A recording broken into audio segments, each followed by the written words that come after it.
ओम शांति। आज सुनते हैं प्यारे बाबा की 25 अक्टूबर के मुरली से दिल में छपने वाली गहराई की बातें। आज की मुरली में बाबा ने कहा, बच्चे, तुम बच्चों को फील होता है ये बात याद करके कि कुछ टाइम बाद बाबा चले जाएंगे। इतना मीठा बाबा जो हमको इतना ऊंचा बनाते, वो हमसे आधा कल्प के लिए क्या पूरा कल्प के बाद मिलेंगे, चले जाएंगे, हम उनसे दूर हो जाएंगे। ये तुम बच्चों को फील होता है। बच्चे कहते हैं बाबा क्या करें, हम भूल जाते हैं, याद भूल जाते हैं। बच्चे भूलना नहीं चाहिए। जो बाप तुम्हें राजाओं का राजा बनाता है, ऐसे बाप को तुम्हें भूलना नहीं चाहिए। कितना ऊंचा बनाता है, कितनी एहसान उसकी। सारा कल्प का हमारा भाग्य बना देता है। कल्प में हम जो भी हर जन्म में पाते हैं, केवल संगम पे बाबा के कारण। जितना बाबा की श्रीमत पे जो न्यौछावर, पूरा कल्प में भाग्यवान बन जाता। तो बाबा ने कहा कि बच्चे ऐसे बाप को नहीं भूलना चाहिए। ऐसे बाप को तो बच्चे बाबा युक्ति बताते, तीनों रूपों से याद करना चाहिए।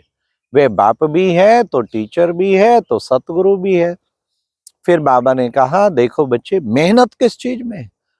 हाँ, बाबा कोई मेहनत नहीं देते। एक ही मेहनत क्या कि बच्चे तुम अपने को आत्मा समझो। देही अभिमानी बनना है, हर समय अपने को आत्मा समझना है, ये मेहनत है। आत्मा बच्चे कभी पुरानी नहीं होती, हाँ, कभी मरती नहीं। देखो वंडर है ना। तो छोटी सी आत्मा, लेकिन कितनी बड़ा पार्ट इसमें भरा हुआ है। इसी को बाबा ने कहा कि मैं तुम बच्चों को तीसरा नेत्र देता हूं। ये तीसरा नेत्र है। फिर बाबा ने कहा, बाबा क्या है? बाबा इस पूरे सृष्टि का, झाड़ का बीज रूप है। तुम बच्चों को बीज रूप बाबा आया है। बाबा की नजर सारे विश्व पर जाती है। क्या? कि सबको वर्षा देना है, सबको गति सदगति का वर्षा। किसी को गति, किसी को सदगति। तुम बच्चों को सदगति, सतयुगी दुनिया का वर्षा बाबा देते हैं। हाँ, वहां से तुम आत्माएं आती रहती हो, आती रहती। बीच में वापस कोई जा ना सके जब तक कि सब एक्टर से ना आ जाए। जब वह घर खाली हो जाता है, फिर बाप आता है, सारे घर खाली हो, फिर बाबा वापस ले जाता है। इसलिए बच्चे, हमेशा शिव की बारात का गायन है। शिव बाबा आया, सबको वापस लेके गया। फिर बाबा ने कहा कि बच्चे देखो, चित्रों की वैसे दरकार नहीं है, परंतु क्या करे, किसी को समझाने के लिए चित्रों की जरूरत पड़ती है। चित्रों पढ़ाने के लिए इन चित्रों की जरूरत पड़ती है। अब तो देखो बच्चे, कितने चित्र बनते जा रहे हैं। ये पांडव गवर्नमेंट का प्लान कितने अच्छे बनते रहते हैं। हाँ, सचमुच ये प्लान देखो।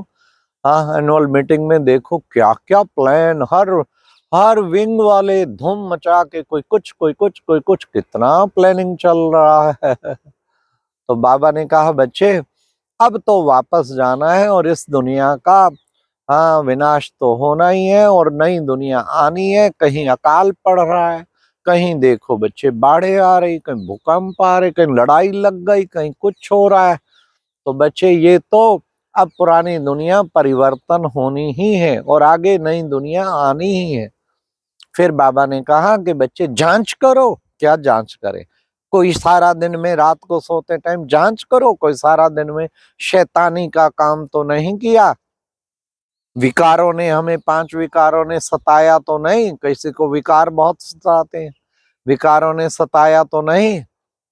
और क्या जांच करो? हाँ, बाबा ने कहा जांच करो अपनी, किसी को दुख तो नहीं दिया।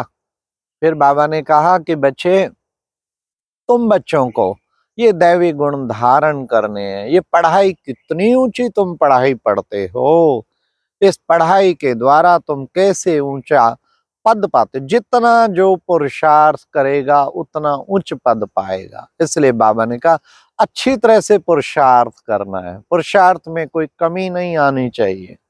फिर बाबा ने कहा कि बच्चे, देखो बच्चे, बाबा आकर तुम बच्चों को श्रीमत देते हैं और ये समझाते हैं आज और कल। आज ये थे, कल ये थे, आज ये बन गए, फिर कल ये बनने जा रहे हैं।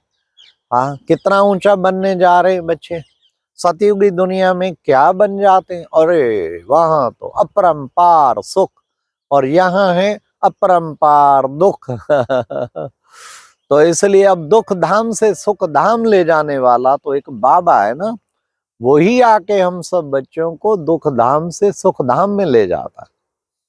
फिर बाबा ने कहा कि बच्चे, ये देखो बच्चे, इन 5 विकारों पर तुमको जीत पानी है। कोई भी विकार तुम्हें सताए नहीं, तुम्हें इस पर विजय प्राप्त करनी है। तो बाबा ने कहा, बाबा ने आकर तुमको कितना समझदार बनाया। इस वक्त बाबा आके तुम सब बच्चों को आप समान बनाते हैं। फिर बाबा ने कहा, बाबा ने जो नॉलेज दी है, ये बच्चों की बुद्धि में नॉलेज लगातार चलती रहनी चाहिए, तो उससे बच्चे तुम्हें बहुत खुशी होगी। वो नॉलेज बुद्धि में घूमेंगी ना तो खुशी बहुत होगी। इसलिए बच्चे तुम्हें चलते फिरते उठते बैठते तुम्हें बाप को याद करना है। देखो बच्चे, तुम जानते हो योग बल से हम नई दुनिया की स्थापना कर रहे हैं। हम राम राज्य की स्थापना कर रहे हैं। ये योग बल का ही तो कमाल है। योग बल से ही तो नई दुनिया आने वाली। ऐसी दुनिया स्थापन कर रहे हैं, सतयुगी दुनिया, देवी देवताओं की दुनिया। बच्चे, वहां कितना सुंदर सुख होगा। प्रकृति सतो प्रधान, शरीर भी सतो प्रधान, कोई बीमारी नहीं होगी, किसी प्रकार का कुछ नहीं होगा। आत्मा भी सतो प्रधान, संबंध भी बड़े मधुर, और विकार का कोई अंश नहीं होगा, संपूर्ण निर्विकारी। तभी तो गाया जाता 16 कला संपूर्ण, संपूर्ण निर्विकारी और सर्वगुण संपन्न। ऐसा बाबा बनाने के लिए आए हैं। इसलिए बच्चों को देही अभिमानी बनना चाहिए। माया घड़ी घड़ी तुम बच्चों को भुलाए देती है और आके देह अभिमान में ला देती है। माया बहुत दुस्तर है, बाबा ने कहा।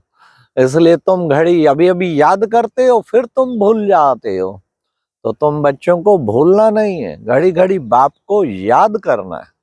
उस याद से, हाँ, ये भुलाएगी लेकिन तुम्हें भूलना नहीं। बड़ा टेंशन रखना है, इस पढ़ाई का भी बड़ा टेंशन रखना है, और बाबा का भी बहुत रिगार्ड रखना है।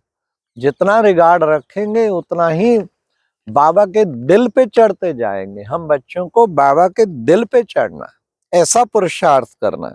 फिर बाबा ने कहा, देखो बच्चे, तुम जो है अब वापस जाने का पुरुषार्थ कर रहे हो। धीरे धीरे तुम्हें ऊंचा ले जाके बाबा कितना ऊंचा पुरुषार्थ कराते हैं। हाँ, तो ऐसा पुरुषार्थ कराने वाले बाप को तुम बच्चों को निरंतर याद करना चाहिए। फिर बाबा ने कहा, देखो बच्चे, बाबा क्या करता है आके, नजर से निहाल करता है। सारी दुनिया की तरफ बाबा की नजर जाएगी, केवल तुम बच्चों की तरफ नहीं जाएगी, सारी दुनिया की तरफ बाबा की नजर जाती। ये वंडरफुल टीचर है, वंडरफुल पढ़ाई और वंडरफुल टीचर।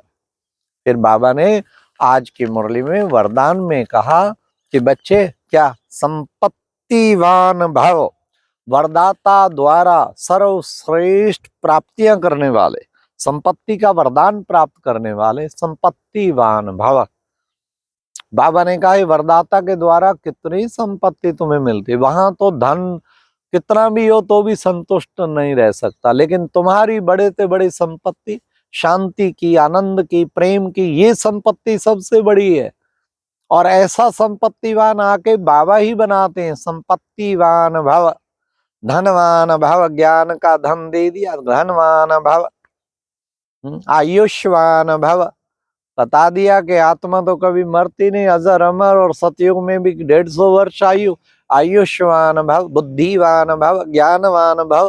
कितने वरदान बाबा हम बच्चों को देते हैं, कितना ऊंचा बना देते हैं बाबा हमें।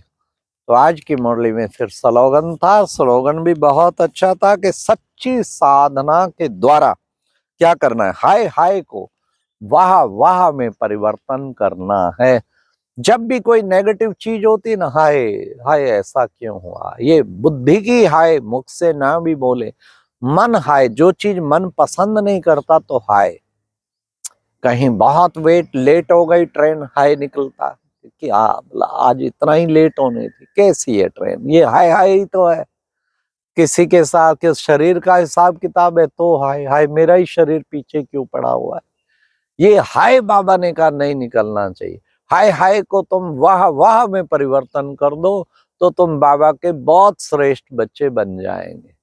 तो हमेशा वाह बाबा वाह, वाह ड्रामा वाह, वाह रे मैं, और वाह मेरा पाठ। अच्छा, ओम शांति। ये थी आज की मुरली से दिल में छपने वाली गहराई की बातें। ओम शांति।